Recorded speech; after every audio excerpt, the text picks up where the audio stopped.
Oh, Mrs. Johnson, sorry for making you wait. I've got your discharge instructions here, so why don't you go and look those over and let me know if you have any questions. I already sent all of your prescriptions down to the pharmacy, so they should be ready for you. What is this medication for again? Which one here? This one here? Oh, that's your new pain pill. So, the pharmacy will tell you more about that. So, you didn't want to have a flu shot, did you, before you left? Maybe. Jerry, ER's on report for your admit. So, come on. Good luck on your discharge. Have you ever had a discharge similar to this? You send your patient on their way in the midst of busyness and hope that they do okay at home. They nod yes to everything you say, but you're just not sure that the information is sinking in. The new best practice in order to avoid readmissions is to have a teach-back moment as part of patient and family education. This is sometimes referred to as closing the loop on education, and it's also called the show me method. Reinforcing that your patient truly understands the changes that they're being sent home with decreases the chance that they'll return to the hospital with reoccurring issues. The following are a few scenarios to show you how to incorporate this into your daily practice.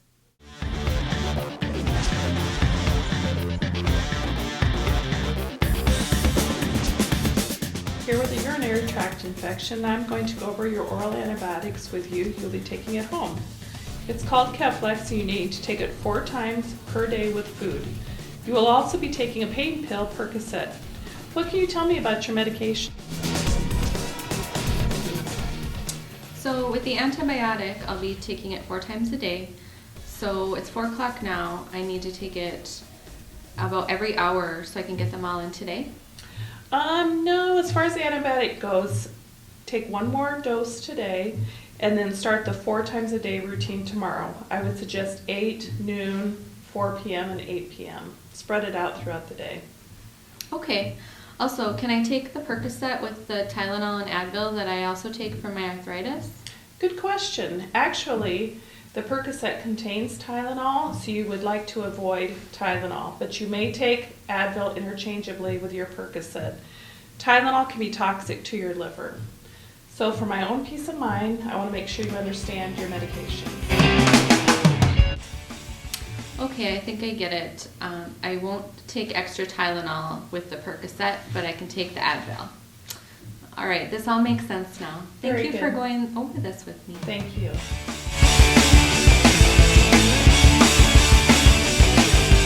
Hey Therese, how are you doing today? I'm okay, how are you? Hey, good. I just wanted to stop in and check with you. Do you recall being shown this before you had surgery? Yeah, they showed it to me kind of right before I went in, and I was nervous, so I don't remember a lot about it. Totally understandable. I'm just here to kind of refresh a few things with you. Okay. Do you want to show me what you do remember, and we'll go from there? Yes. Okay.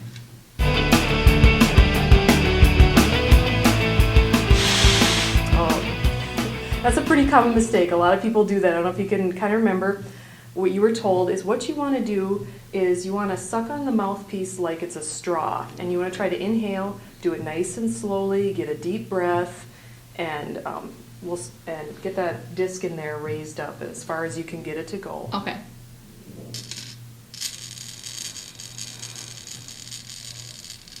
Excellent, you did great. Okay, You thanks. did great. Just keep up the good work with that. Another quick question is, do you recall being told how often you are supposed to do this?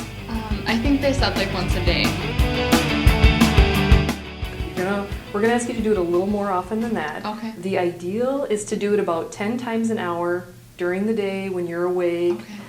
Usually what I try to tell people when you're in the hospital is, you're kind of spending a lot of time in bed watching TV. Okay. Pick it up and do it a couple times during commercial breaks. It's Oh, probably a okay. good way to remember how to do that. That's great. Okay. Great, keep up the good work. Thanks. They're all discharge instructions. And before your discharge today, I want to make sure I'm doing a good job of explaining things. Can you tell me about your asthma? Okay, I know when my asthma flares up, my breathing tubes get all tightened up and I start to wheeze. That's right. Can you tell me about your medications? Well, I know I take a pill every day. It's called prednisone. I take that once a day. And then I'm supposed to take this inhaler. But what I don't understand is how often do I use my inhaler?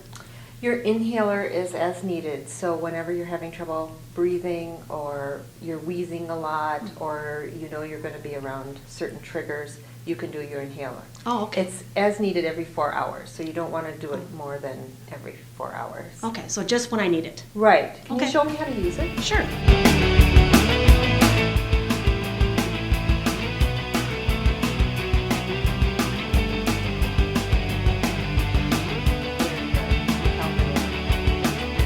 Good job. You did that really well. Thanks. So I take my pill every day, my prednisone, and then just my inhaler when I need it, and that should help me until I see my doctor in 2 weeks. Correct. Okay, thanks. All right, Wendy, it's about time to take your cute little bundle of joy home with you.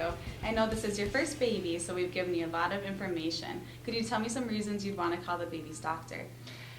Yes, if the baby is too hot or too cold, if she's extra fussy or looks yellow, if she's not eating every 6 hours, or if she's spitting up too much. Okay, great. So it sounds like you got things pretty much under control. Just call the nurse line if you have any further questions. Great. All right, congratulations. Thank you so much. You're welcome. Hello, my name is Isaac. I'll be your nurse for today. I'd like to show you how you can call us before you get out of bed. And I want you to push this button here for the nurse to come before you get out of bed. And also, if you cannot find that one, you can also push this one on each side of the rail.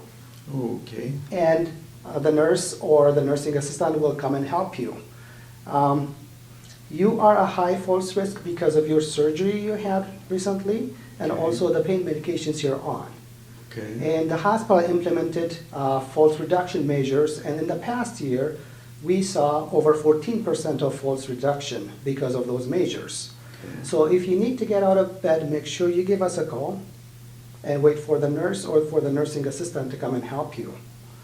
So if you try to get out of bed without calling us, the bed alarm will sound to remind you to wait for the nurse. And can you tell me how you can call us? I press that button for the nurse, or on the side rails there's a button for the nurse. Very good. Do you know why you have to call us before you get out of bed? Well, right now I just had surgery, so, and I'm on narcotics, so until I'm recovered more, they want me to use the call light. Very good. Thank you so much. And just make sure you just give us a call before you try to get out. There are many opportunities to use the teach-back method during a patient's stay. These are just a few scenarios of some of the encounters that a nurse may have every day.